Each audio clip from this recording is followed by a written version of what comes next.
Good morning everyone.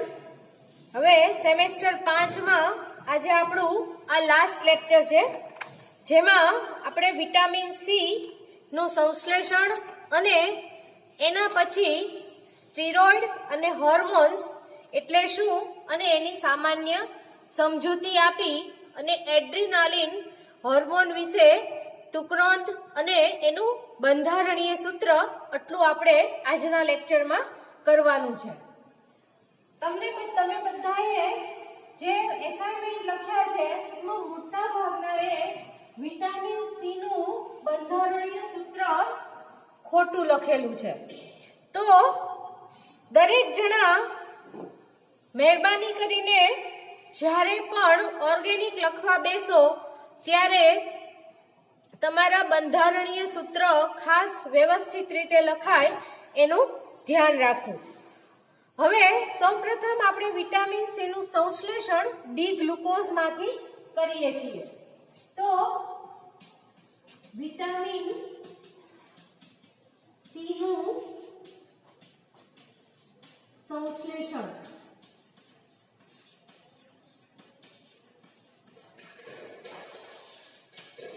તો D glucose માંથી તો એની માટે 6 કાર્બન વ્યવસ્થિત લખાવા જરૂરી છે. મોટા ભાગના વિટામિન સી ના સ્ટ્રક્ચરમાં 5 જ કાર્બન લખેલા છે.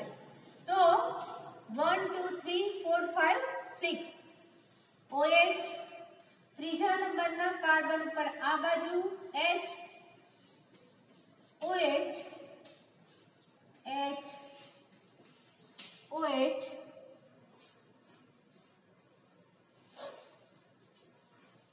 H, OH, જેને આપણે કહીએ ડી ગ્લુકોઝ, જેનું આપણે ઉદ્દીપકીય રિડક્શન કરીએ. ઉદ્દીપકીય નિકલ, કોબાલ્ટ જેવી ધાતુની હાજરીમાં આપણે એનું રિડક્શન કરીએ એટલે આલ્ડીહાઇડ સમૂહનું આલ્કોહોલ પ્રાથમિક આલ્કોહોલમાં રૂપાંતર થાય. બાકી બધું એમને એમ રહેશે. CH2OH, C અને છઠ્ઠા નંબરના કાર્બન ઉપર ફરી પાછું CH2OH. અહીંયા આગળ OH, H, OH, OH, H, OH, H અને H, જેને કહેવાય ડી સોર્બિટોલ્સ. ડી સોર્બિટોલ. હવે આ જે આખું બંધારણ જે છે એનું આપણે 180 ડિગ્રીએ વલન કરવાનું છે. એટલા માટે વલન કરવાનું હોય એટલા માટે હું એ નંબર લખી રાખું છું 1 2 3 4 5 અને 6.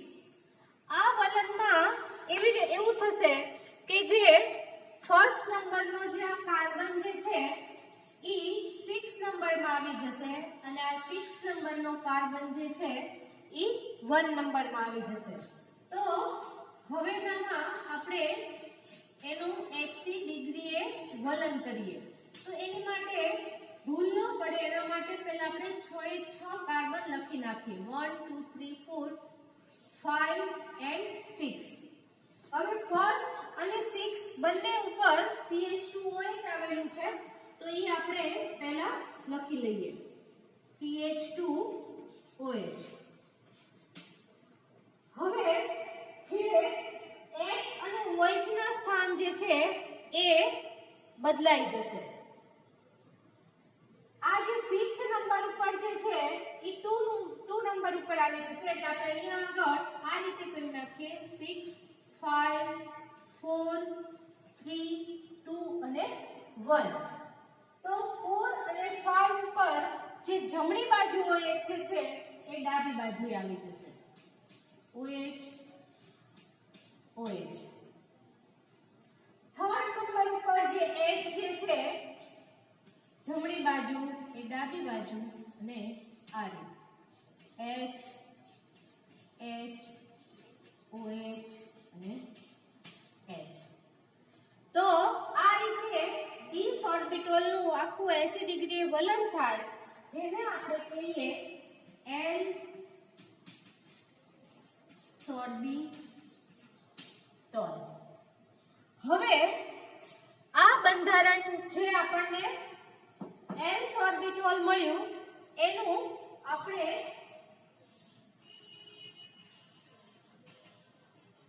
એસિટોબેક્ટર ઉદ્દીપકની બેક્ટેરિયાની હાજરીમાં આપણે એનું ઓક્સિડેશન કરીએ.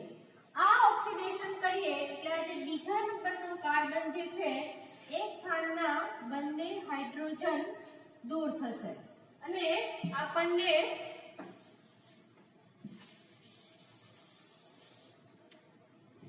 આ રીતનું બંધારણ મળશે. CCC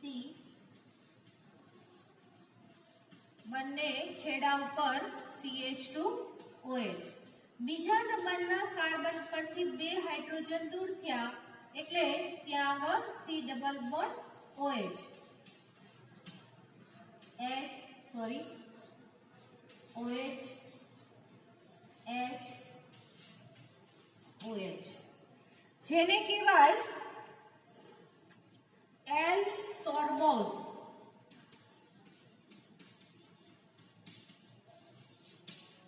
હવે એનું ફરી પાછું કેમેનોફોર વડે ઓક્સિડેશન કરીએ તો જે પ્રાથમિક આલ્કોહોલ જે છે એનું એસિડમાં રૂપાંતર થાય.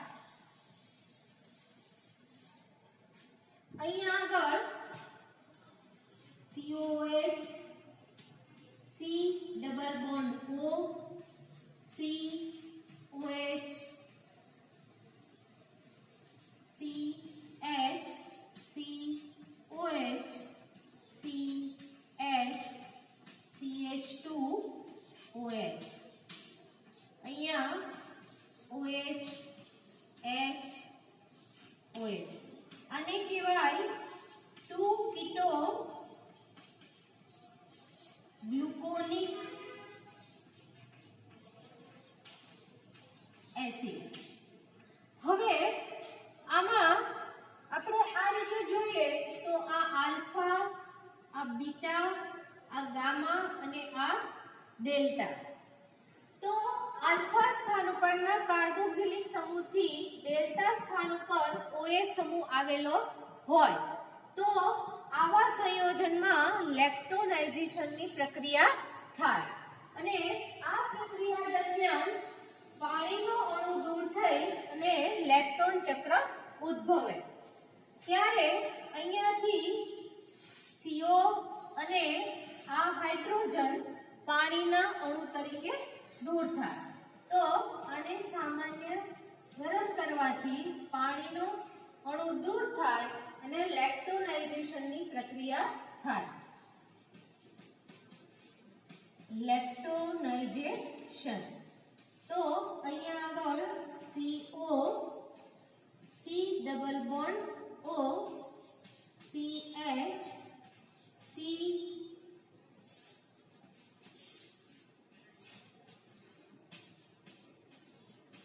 H CH2OH.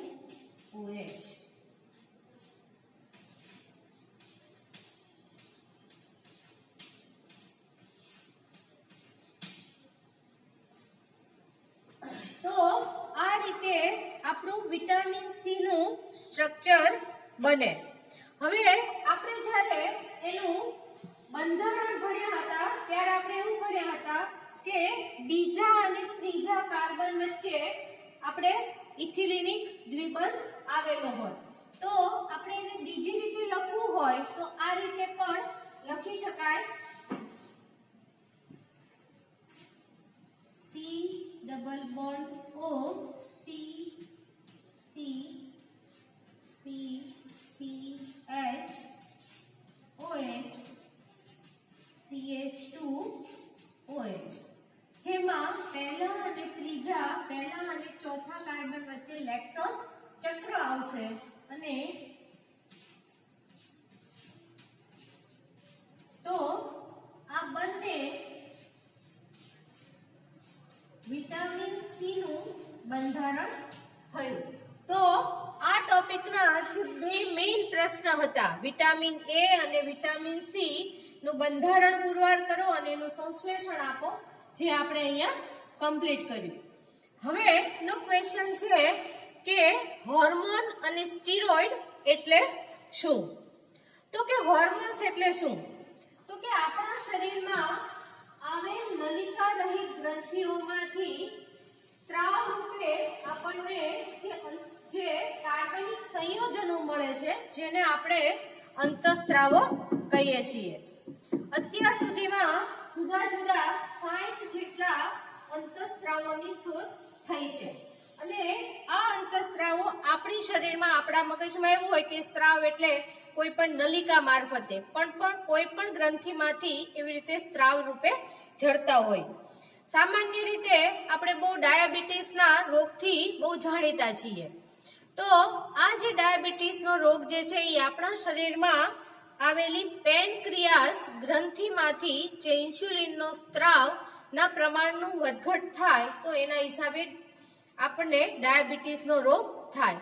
એ સિવાય થાઇરોઇડ કે જે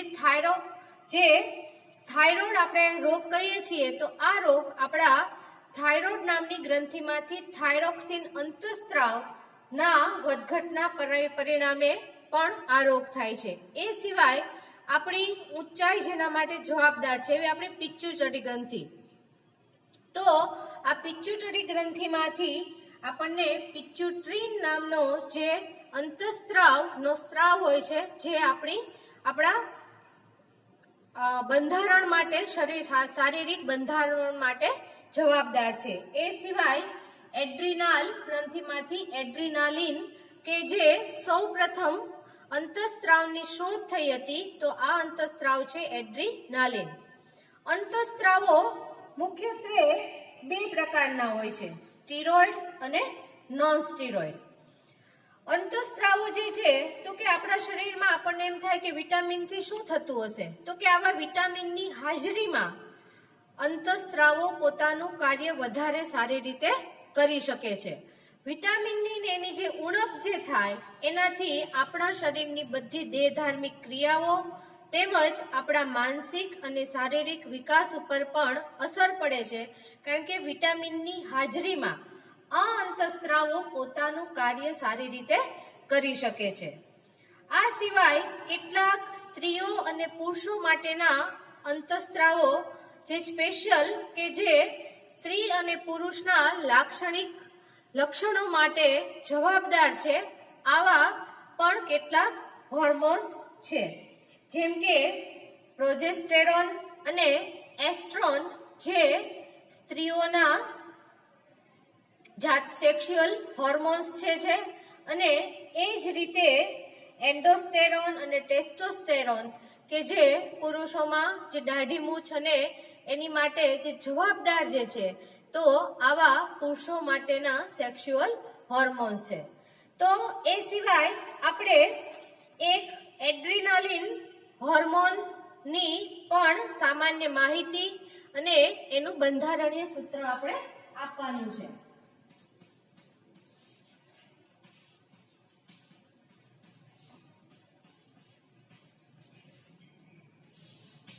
એડ્રેનાલિન. આ એડ્રેનાલિન હોર્મોન જે આપણા શરીરમાં એડ્રેનાલિન ગ્રંથિ આવેલી જે છે, આ ગ્રંથિમાંથી આ નોન સ્ટીરોઇડ પ્રકારનો હોર્મોન છે. આપણે હમણાં જ જોયું કે હોર્મોન બે પ્રકારના છે, અંતઃસ્ત્રાવો જેને આપણે ગુજરાતીમાં કહીએ કે સ્ટીરોઇડ અને નોન સ્ટીરોઇડ. તો એડ્રેનાલિન હોર્મોન જે છે એ નોન સ્ટીરોઇડ પ્રકારનો હોર્મોન જે છે, જે આપણા શરીરમાં આપણી કિડની આવેલી હોય, આ કિડનીના ઉપરના ભાગમાં જે આપણી ગ્રંથિ આવેલી છે એમાંથી આ હોર્મોન આપણા શરીરમાં સ્ત્રાવ રૂપે ઝરે છે. આ હોર્મોન સૌપ્રથમ જેની શોધ થઈ હોય એવો આ સૌપ્રથમ હોર્મોન છે. એડ્રેનાલિનમાંથી એડ્રેનાલિન અને નોન એડ્રેનાલિન આ બે પ્રકારના હોર્મોન્સનો સ્ત્રાવ થાય છે અને તેનું પ્રમાણ 4:1 નું હોય છે. આ હોર્મોનની શોધ સૌપ્રથમ ટેલ્કામિલ અને એલ્ડ્રીન નામના વૈજ્ઞાનિકે કરી હતી. ટેલ્કામિન અને એલ્ડ્રીન નામના વૈજ્ઞાનિકે સૌપ્રથમ આ હોર્મોનની શોધ કરી હતી.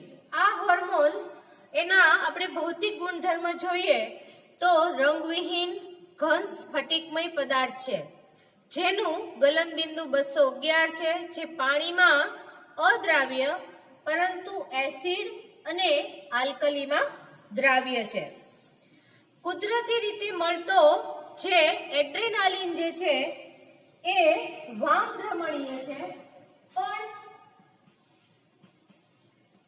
સંશ્લેષિત રીતે બનાવેલો આ એડ્રેનાલિન હોર્મોન જેનું આપણને રેસિમિક મિશ્રણ મળે છે. રાસાયણિક રીતે બનાવેલા હોર્મોન કરતા કુદરતી રીતે મળતો એડ્રેનાલિન જે વધારે ફાયદાકારક છે. તો આ રીતે સામાન્ય એની સમજણ આપી અને આપણે એનું બંધારણીય સૂત્ર આપવાનું છે. આ હોર્મોનનું આપણા શરીરમાં કાર્ય શું છે? તો લોહીનું દબાણ વધારવા માટે અને આપણા શરીરમાં કોઈ પણ જગ્યાએ કોઈ પણ કાપો એટલે કે ઘા પડ્યો હોય તો આ ઘામાંથી વધારે પડતું લોહી નીકળતું હોય તો આ લોહીને બંધ કરવા માટે આ હોર્મોન આપણા શરીરમાં કાર્ય કરે છે, જેનું બંધારણ આ પ્રમાણે છે.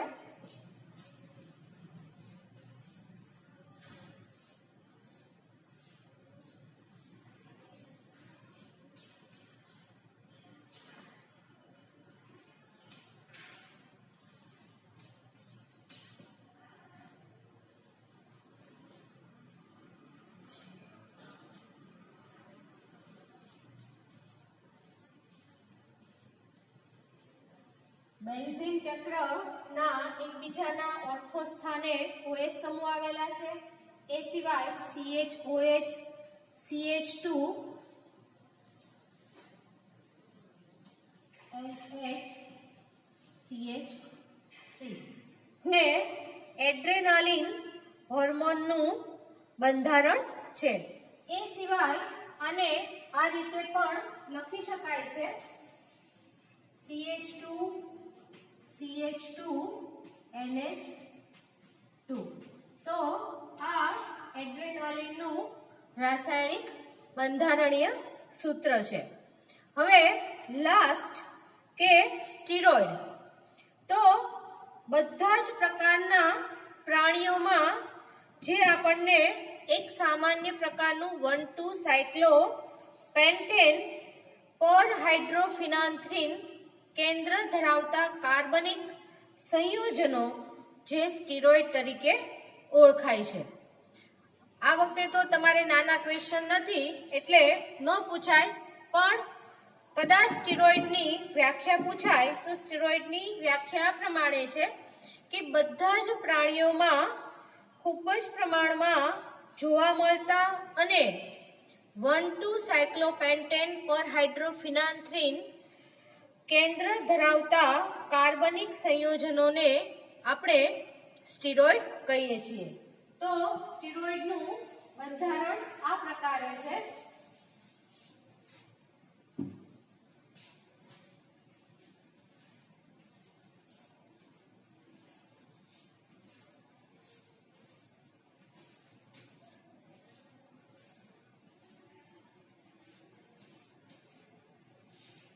જેને કહેવાય 1,2 સાયક્લોપેન્ટેન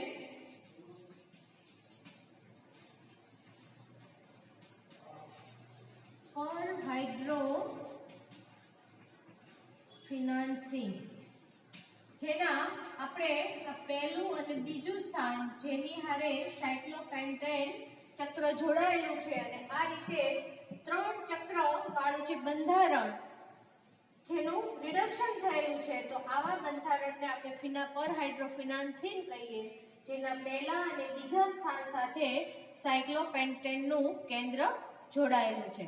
તો અહીંયા આપણે મારા ભાગમાં આવતા 2 યુનિટ મેં કમ્પ્લીટ કર્યા. તો આજે આપણે વિટામિન સી નું સંશ્લેષણ અને એના પછી અંતઃસ્ત્રાવ ને હોર્મોન્સ એટલે અને સ્ટીરોઇડ એટલે શું તે કમ્પ્લીટ કર્યું, અને એડ્રેનાલિન હોર્મોન એટલે શું અને તેનું બંધારણીય સૂત્ર. તો આપણો સિલેબસ અહીંયા પૂર્ણ થાય છે. તો બાકી દરેકને તમારી સેમેસ્ટર 5 ની એક્ઝામ માટે best luck, all the best. Thank you.